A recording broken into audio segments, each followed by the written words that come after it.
1914, World War I begins. This has widely been considered a bad move, a bit of a blunder, a kerfuffle.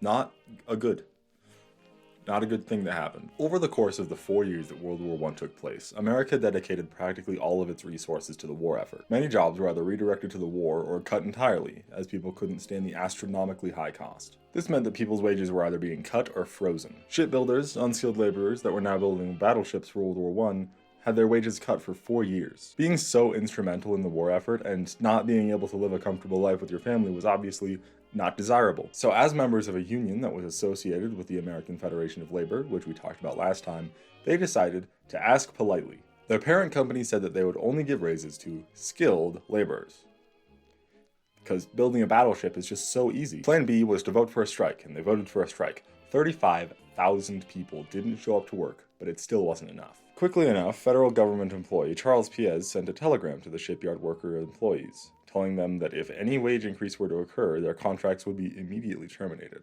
However, he made a bit of an error. Instead of sending the telegram to the Metal Trades Association, he accidentally sent it to the Metal Trades Council, the union who were asking for more wages. This raised the conflict from one company to the entire federal government, and the union immediately called for the biggest union in the city to vote for a general strike. The strike was voted for near unanimously, and on February 6, 1919, 65,000 people striked, 1 in 5. They stopped doing their jobs for 6 days, but still did their due diligence to make sure the community was safe and comfortable. Some milk wagon drivers didn't strike, but their employers stopped them from operating in the city for some unknown reason. Instead of kicking up their feet, as they were well within their right to do, they organized a neighborhood distribution system for food. There were 35 milk stations set up around the city. They would serve stew, spaghetti, and coffee for only 25 cents if you were a striking worker, and 35 cents if you were just a random fella. Several Army veterans created their own ragtag police force called the Labor War Veterans Guard, which made certain to never use force and didn't even carry weapons, as they felt that guns often did more to escalate a situation than to avoid conflict. Then they didn't even need to be deployed because the city was almost entirely peaceful. The regular police forces didn't even arrest anyone in relation to the strike. And this was just the first day, mind you. There were 5 more. The strike only ended on February 11th, 1919. Why did they have to stop? Because the federal government gave the military permission to set up checkpoints throughout the city, setting up mounted guns, even after an Army veteran said he had never seen a city so quiet and orderly. That's not how the story ends, however. While no one got raises or better working conditions, the government hardly acknowledged the strike, and this only ever influenced the labor movement in a negative way.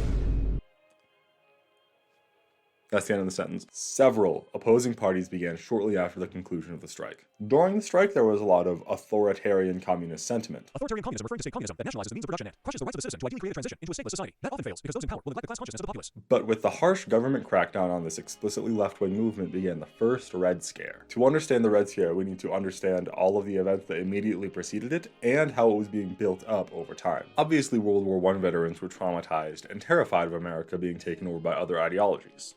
Studies have shown that trauma and fear are the #1 reasons for conservative sentiment. But the economy took a pretty substantial hit after the Americans who stayed home during the war were pressured into avoiding consumerism. This new economy was the driving force behind new anti-communist and anti-Semitic sentiment in America. Many of America's most infamous public policy failures have come as a direct result from laws instituted after this strike. Now, American politics and the Overton window shifted so dramatically that anything other than strict isolationism would be punishable by police showing up to prominent meetings and imprisoning you people for your beliefs. The sociological phenomenon of the Red Scare comes immediately after the horrors of World War I and just before the horrors of the Great Depression.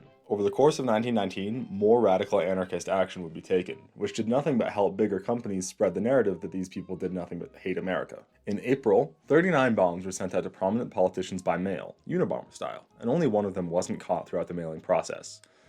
It injured U.S. Senator Thomas W. Hardwick's housekeeper and wife. In June, 8 bombs were sent out, but only 2 people died. One New York policeman named William Boner, and one of the people who set up the bombs. At the same time, however, the strike wave of 1919 happened with the aftermath of Seattle's general strike, sending ripples throughout the labor movement. In September, Boston police joined the AFL and started striking for higher wages. The State Guard were sent in as replacements for the police officers during the 4-day strike and managed to kill 8 civilians. In the end, all of the police were fired and replaced with new employees, who ironically had higher wages. The AFL stopped associating with police after this, leading to more power imbalance and especially alienation from the people enforcing the laws and the people who are subjugated by them. We can understand the first Red Scare as an example of labor failing, And it would only get worse from here, with McCarthyism starting in the 1950s. I'm not supposed to talk about that yet, actually.